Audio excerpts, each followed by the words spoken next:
오늘 말씀의 배경은 다윗 왕의 셋째 아들 압살롬이 반란을 일으켰지만 결국은 압살롬의 죽음으로 막을 내렸습니다. 반란이 실패한 거죠. 그래서 이제 피신을 떠났던 다윗 왕이 다윗을 따르는 사람들과 함께 요단강 동편에서 요단강을 건너가는 이야기입니다. 그래야 예루살렘으로 가잖아요. 피신할 때는 요단강 서편에서 요단강 동편으로 피신했거든요. 마하나임까지 갔다. 그 북부의 요새 도시인 마하나임까지 갔다. 피신을 갔다. 그런데 이제 반란군이 진압이 되었기 때문에 이제 다윗 왕이 예루살렘으로 귀환하는 겁니다. 귀환하는 과정에 길갈에 머무르는 이야기입니다. 아직 예루살렘에 돌아간 이야기는 아니고 예루살렘으로 귀환하는 과정 중에 길갈, 요단강 서편 인근에 있는 그 아주 역사 깊은 장소인데 길갈에서 이제 벌어지는 이야기가 오늘 말씀 또 뒷부분에 나옵니다. 오늘 말씀에서 우리의 시선을 끄는 첫 번째 인물은 바르실레죠. 바르실레. 사무엘하 17장 27절 이하에 의하면 암몬 족속이다. 근데 하나님께서는 암몬 족속에 대해서는 좀 우호적으로 대하셨어요. 암몬 족속? 공격하지 말아라. 근데 암몬 족속이 이스라엘을 먼저 침략했기 때문에 이스라엘이 사울 왕 때, 다윗 왕 때 공격한 일이 있긴 하지만 하나님의 아브라함의 조카 롯에 대한 하나님의 배려입니다. 롯이 둘째 딸과 근친 상간에서 난 그 후손이 암몬 족속이잖아요. 자, 오늘 말씀의 중요한 내용은 아니고요. 어쨌든 이 바르실레는 암몬 족속이긴 하고 요단강 동편 길르앗 광역지역 길르앗 로글림 사람입니다. 그런데 다윗에게 굉장히 후의를 베풀었던 인물이에요. 다윗이 지금 피신을 갑니다. 기가 막히잖아요. 아들이 반란을 일으킬 줄 누가 알았겠습니까? 그 아비의 마음이 어떠했겠습니까? 요단강을 건너 정처 없이 피난길에 오릅니다. 마하나임에 이르렀을 때 그 암몬 족속 여러 사람이 등장하는데 그 가운데 하나가 이 바르실레입니다. 이 바르실레가 이 피신길에 오른 다윗과 그 일행들 음식이 다 떨어졌습니다. 내일을 기약할 수 없는 삶을 삽니다. 왜냐하면 노숙을 해야 되잖아요. 근데 융숭하게 대접을 합니다. 누가? 바르실레가. 식량이 다 떨어졌는데 식량을 채워줍니다. 야외에서 수경을 해야 할 판인데 침상을 비롯해서 필요한 물품들을 제공합니다. 그런데 이게 돋보이는 섬김의 모습이지요. 왜 그렇습니까? 지금 힘의 균형추로 말하면 압살롬에게 힘의 균형추가 쏠리고 있습니다. 그러면 보통 사람 같으면 누구에게 잘하겠습니까? 다윗은 왕이긴 하지만 명분상으로 왕일 뿐이고 지금 권력을 잃은 모습입니다. 도망자의 신세입니다. 그럼 세상 사람들은 어느 쪽으로 붙겠습니까? 압살롬으로 붙습니다. 압살롬 쪽으로 붙습니다. 이게 세상 사람들의 살아가는 처세잖아요. 예. 누가 다윗 왕 편을 들겠습니까? 근데 바르실레는 그런 거 계산하지 않고 다윗 왕에게 진심 어린 후의를 베풀었다는 돋보이는 모습. 예. 오늘 말씀에 의하면 이 바르실레가 부자였다고 하는데 부자라고 다 돕습니까? 아닌 거 다 알잖아요. 예. 그래서 이 바르실레를 우리가 주목하게 되는 것인데 이제 다시 앞서 말씀드린 대로 다윗 왕이 예루살렘으로 귀환하게 되는 길에 오르는데 요단강을 건너야 되잖아요.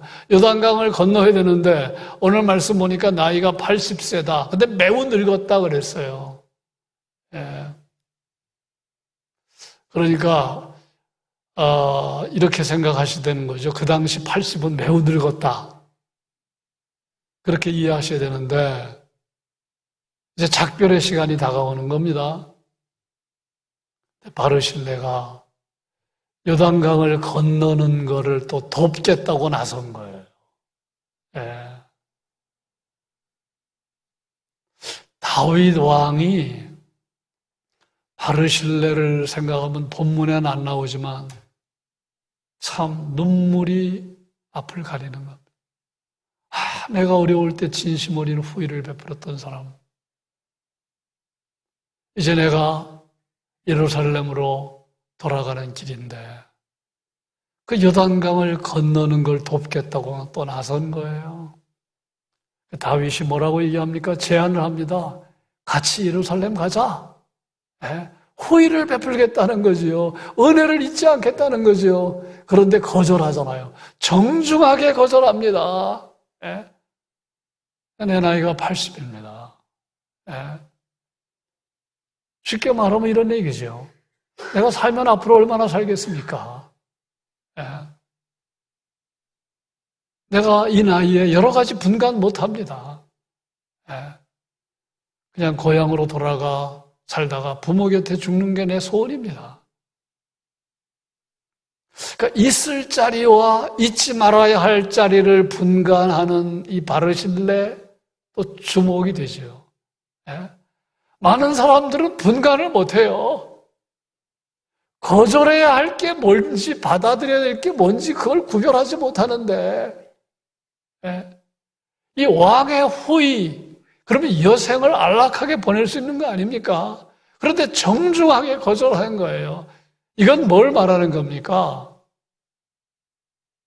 바르실레가 다윗을 도운 것은 대가를 생각하면서 도운 게 아님을 말하는, 대가를 생각한 게 아니라는 거예요. 네. 그래서 이 바르실레, 하나님 바르실레 같은 사람이 되게 해주십시오. 네. 그런 기도가 절로 나옵니다. 오늘 많은 사람들이 자주 걸리는 병이 있습니다. 뭔지요? 감기 자주 걸리지요? 어떤 병에 자주 걸립니까? 알고 있었습니까? 한번 따라 해보실래요? 섭섭병. 섭섭병. 여러분 섭섭병 자주 안 걸립니까? 오늘 많은 사람들이 섭섭병에 걸려요. 예? 그 부작용이 큽니다. 예? 섭섭하다는 거예요. 뭡니까? 내 수고를 안 알아준다는 거예요. 내 봉사를 안 알아준다는 거예요. 여러분 이게 심각한 병이잖아요. 왜 심각한 병입니까? 하나님이 알아주면 되는 거잖아요. 예? 근데 하나님 알아주는 걸로 만족하지 않고 사람이 알아주는 거 원하는 거니까 이게 생각하다 이게 큰 병입니다. 이게 무서운 병이에요. 하나님 입장에서는 하나님 입장에서는요 이게 간단한 병이 아닙니다. 하나님이 알아주시면 됩니다. 이렇게 하면 되는 건데 왜 내 수고를 못 알아줘? 왜 내 대가가 없어? 이거잖아요. 이게 불신앙입니다. 엄청난 불신앙입니다. 그런데 이게 목사로부터 시작해서 많은 사람들이 여기에 빠진다는 거예요. 예. 툭하면 섭섭한 거예요. 수고를 안 알아줘. 노력을 안 알아줘. 예. 그런데 바르실레는 대가를 생각하지 않았다는, 대가를 전혀 생각하지 않은 거예요. 예. 우리가 이 섭섭병 조심하셔야 돼요. 무서운 지경에 이릅니다. 하나님을 신앙할 때도 마찬가지예요. 한 목사는 믿습니다. 하나님 신앙하는 자체가 복이다. 여러분 어떻게 생각하세요? 하나님을 신앙하는 자체가 복이고 결과도 복이고 과정도 복이라고 저는 믿어요. 네? 그런데 어떤 사람이 자, 그거 믿고요. 또 복을 구하는 것은 나쁘지 않다고 믿습니다. 거기까지 정리됐습니까? 신앙하는 자체가 복이고요. 결과와 상관이 없이 신앙하는 과정이 복이고 신앙하면 결과가 복이 된다고 믿어요. 그리고 복을 구하는 것은 전혀 잘못이 아니라고 믿습니다.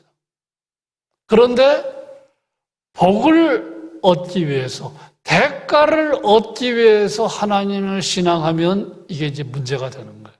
그게 기복신앙이거든요. 대가가 목적입니다. 복이 목적입니다.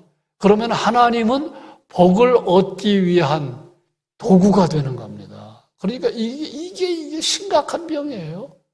네. 복이 목적이에요. 하나님은 수단이 되는 겁니다. 그러면 이건 엄밀한 의미에서 신앙 아닙니다. 하나님은 신앙의 대상이 아닌 셈이 되는 거예요. 네. 그래서 복 받기 위해서 믿는 거는 문제다. 여러분 분명히 하셔야 돼요. 더 쉽게 이해를 드리기 위해서 말씀드릴까요? 부모님으로부터 대가를 얻기 위해서 부모 공경한다.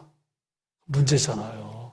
부모 공경하는 자체가 근본이고 그게 마땅한 거고 부모 공경하는 자체가 복이고 부모 공경하는 과정이 복이고 부모 공경하면 결과가 복이라고 믿어야 되는데 대가를, 부모로부터 어떤 대가를 생각하면서 부모를 공경한다면 그건 부모 공경 아니에요. 네. 그래서 오늘 기도를 하고 정리를 하셔야 됩니다. 섭섭병 걸리지 않게 해주십시오. 톡 하면 찾아옵니다. 네. 아마 이 가운데 대다수는 섭섭병 안 걸린 사람 없을 거예요. 근데 어떤 사람은 너무너무 자주 찾아오는 거예요. 예. 대가를 생각하지 않고, 예. 하나님을 신앙하는 것 자체가 복이고, 하나님을 신앙하는 과정이 복이고, 결과가 복인데, 하나님의 상급을 기대하면서 살아야 되는, 하나님의 칭찬으로 족하게 생각해야 되는, 그게 잘 안 된다. 바르실레 전혀 대가를 생각하지 않고 다윗 왕에게 진심 어린 후의를 베풀었어요. 예. 오늘 본문에 나옵니다. 자, 그런데 이 다윗 왕은요, 따라가지 않았죠. 예루살렘으로 따라가지 않았는데, 이 다윗은 죽을 때 솔로몬에게 유언을 하는데 바르실레의 후손을 잘 돌보라고 유언합니다.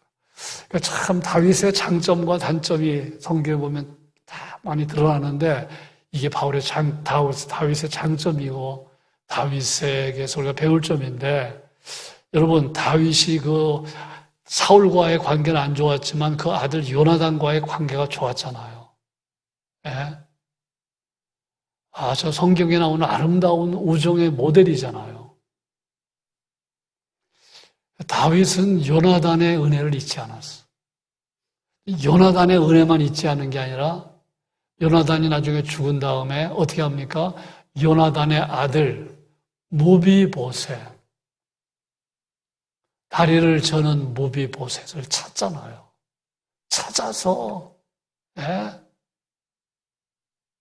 평생 같이 식사하도록 했다는 거예요.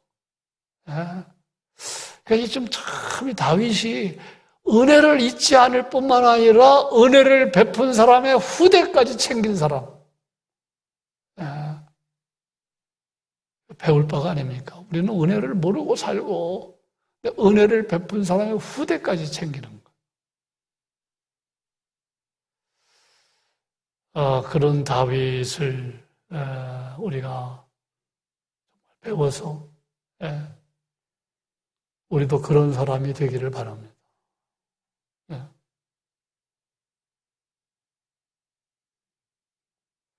또 한 사람 주목하게 되는 게 이제 김함입니다. 김함. 한국 사람 등장하는 것 같은데 성은 김이고 이름은 함이 아니고 이름이 김함입니다. 김함. 네. 근데 오늘 말씀에 보니까 이 바르실레가 자신은 다윗의 후위를 거절하면서 자기는 고향으로 돌아가서 살다가 부모 곁에서 마지막을 보내겠습니다. 부모 곁에 죽는 게 소원입니다. 그렇게 정중하게 호의를 거절하면서 정 그러시면 왕의 종 김함 데리고 가십시오. 그리고 왕의 처분대로 하십시오.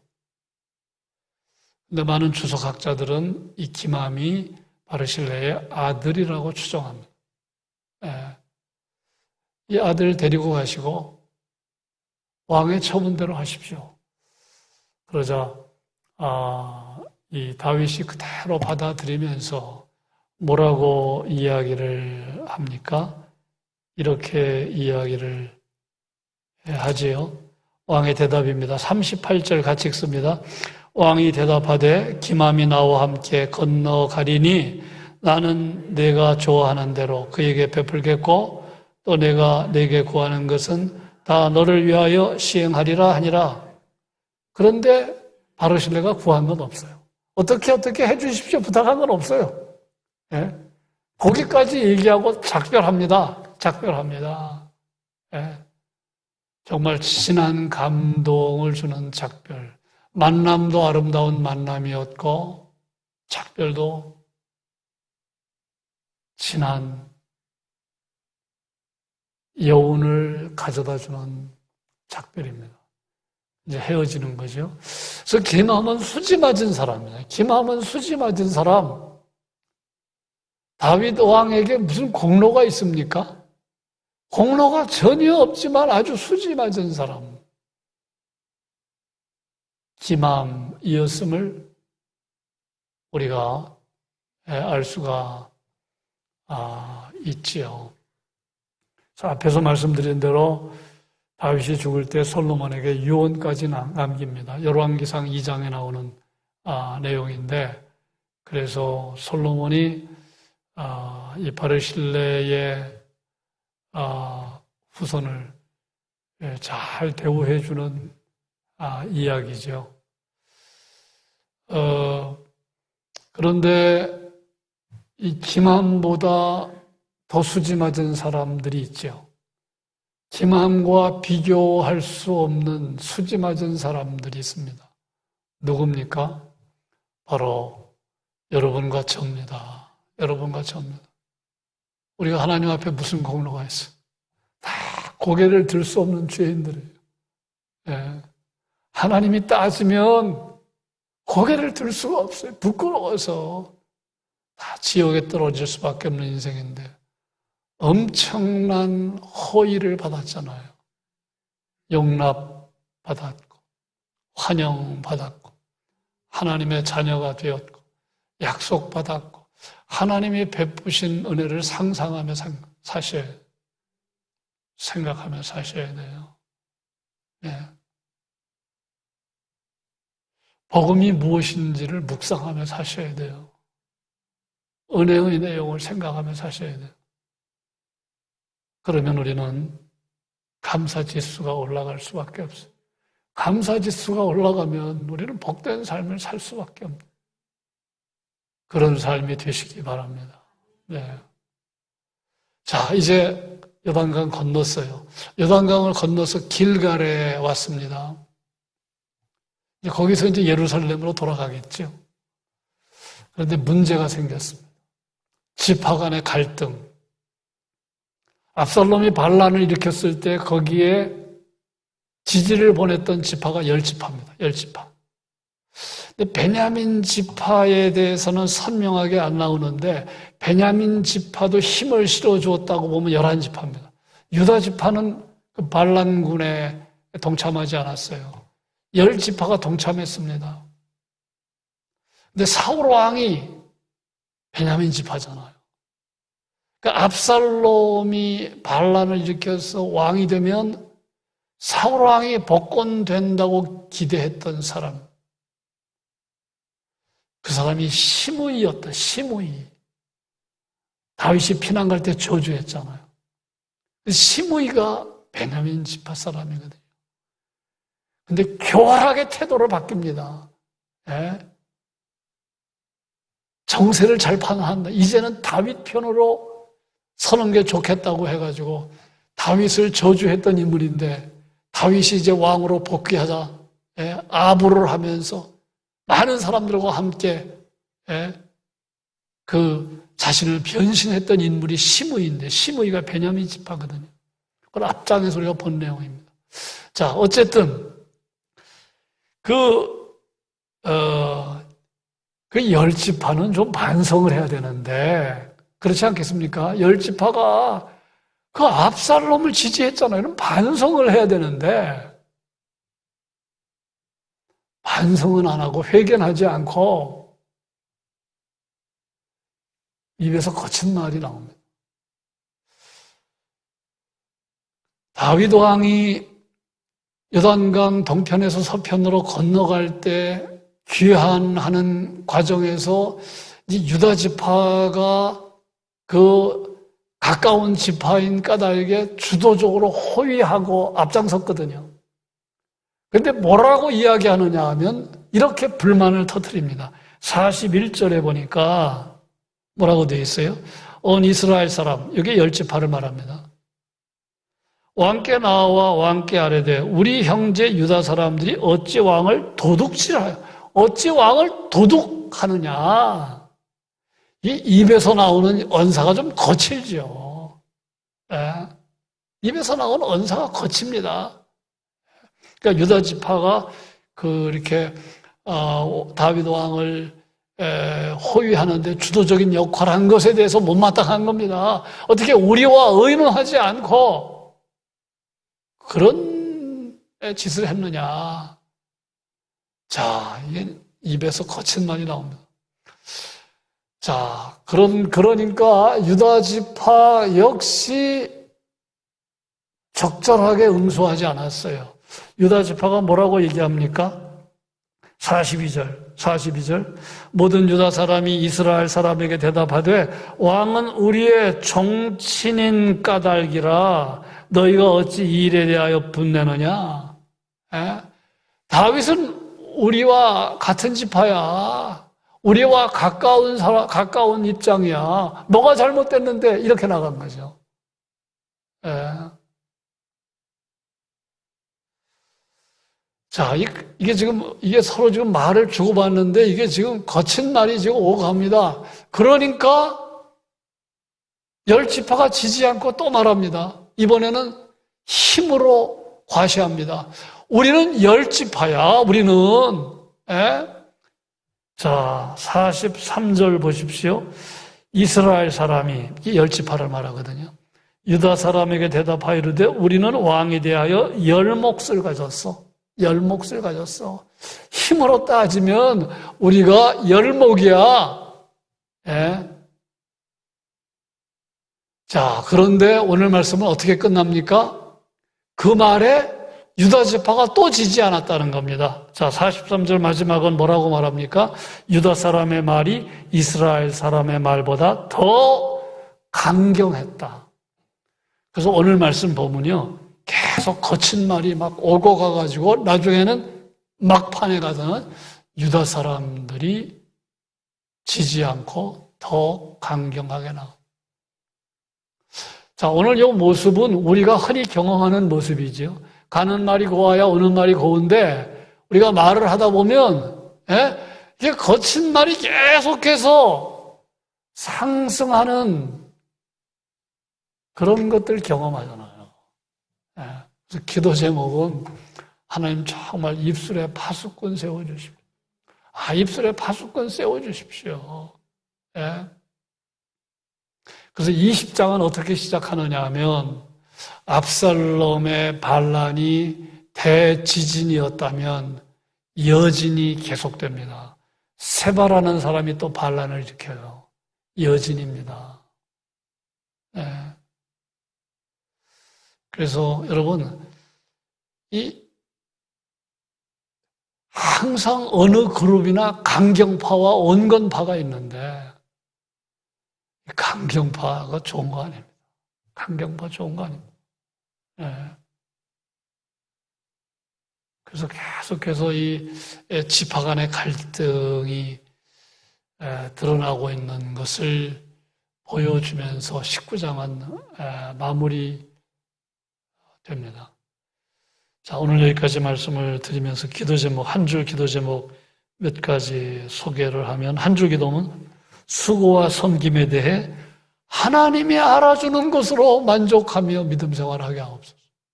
섭섭병에 걸리지 않게 하옵소서. 내가 섭섭한 거 느껴지면은요, 이게 참 또 병에 걸렸구나. 이게 심각한 거구나. 섭섭병에 걸리면 사람은 원망합니다. 섭섭병에 걸리지 않게 해주십시오. 나의 수고와 섬김에 대해 하나님 알아주는 걸로 만족하며 살게 해주십시오. 입술에 파수꾼 세워주십시오. 덕 있는 말을 하며 살게 해주십시오. 은혜를 알고 보답하는 인생이 되게 해주십시오. 한 줄 기도문을 여러 개 소개했어요. 그런 기도를 꼭 올리고 돌아가시기를 바랍니다.